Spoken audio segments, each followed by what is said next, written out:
าคนข้าบัวเขามากิน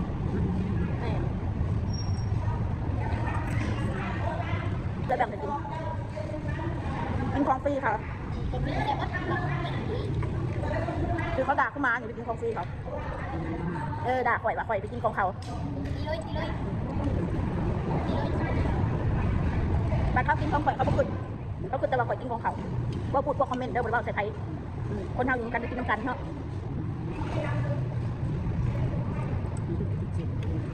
เราต้องจับเสร็จสูเด็กๆกินแล้วก็ข่อยก็ไปกินไล่หรอกข่อยนั่งหันพอดีเราตั้งก็เราตั้งมาให้ข่อยก็ให้เราตั้งให้น้อยเดียวแค่นั้นแหละมาด่าข่อยเต็มเลย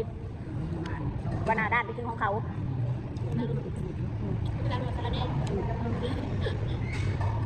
แบบเมาแบบเขาอ้วนน้อยที่กันถ้าจกเขาอ้วนน้อยเขาบอกเขาแต่เวลาอ้วนน้อยกินของข่อยเขาบอกว่าเขาซื้อเขาต้มขนมให้ลูกมันกินนะเขาบอกว่า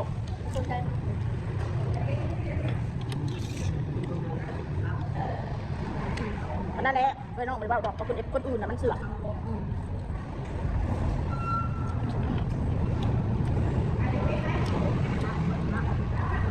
น้องกูเท่ากันเลยอันนั้นกันเท่าน้อยก็ปล่อยเข่าใจกันดีทุกคนไปเบาเลยกัน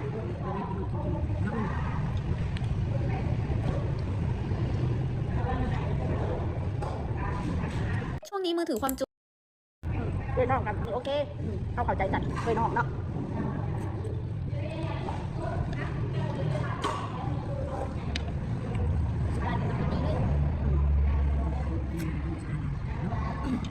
บัตีแล้วตีเขาเห็นยังให้เขามาตีเขาก่อนเขาจะไปตีเขาก่อนเข้าใจบอกมันพิษถ้าเขาตีเขาแล้วยองมันคือรถเขาจะไปตีเขาก่อนจำไว้แมนให้มันลงมือกับเขาก่อนคนน่ะให้มันลงมืออย่างว่ามันเอามันคือรถตายกระสุนรถตายรถเจ็บกระสังมันไม่ต้องการถ้ามันเข้ามาหาเขาก่อนนอกจากมันมีอาวุธอะไรนี้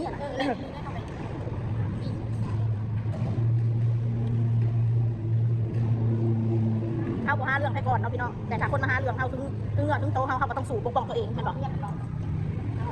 แต่ว่าให้เขาไปตีเขาต่อเขาเอาแต่เขาก็ปตีแต่ตีก่อนลงมือก่อนเขาเหตุนิสัยเขาแต่ถ้ามาลงมือก็ปล่อยเราเหตุรวดแมนสู้ไม่ได้ก็สู้กันนะแม่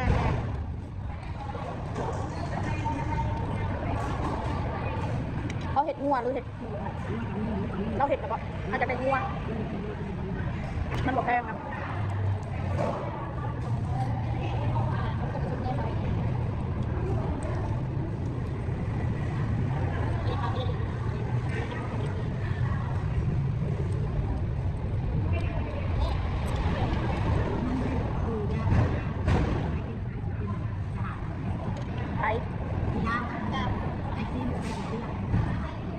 เรื่องกว่าดาวมันแบบใช่ไหมบอก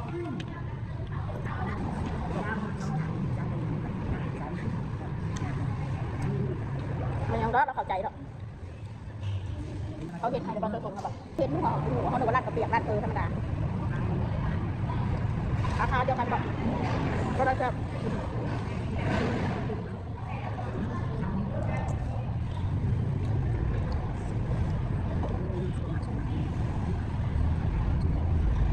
เราเห็นผิดเลยจ้ะ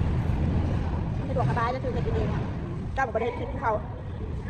เห็นกับไปกินร้ายเอาวันนึงก็เล่าแล้ว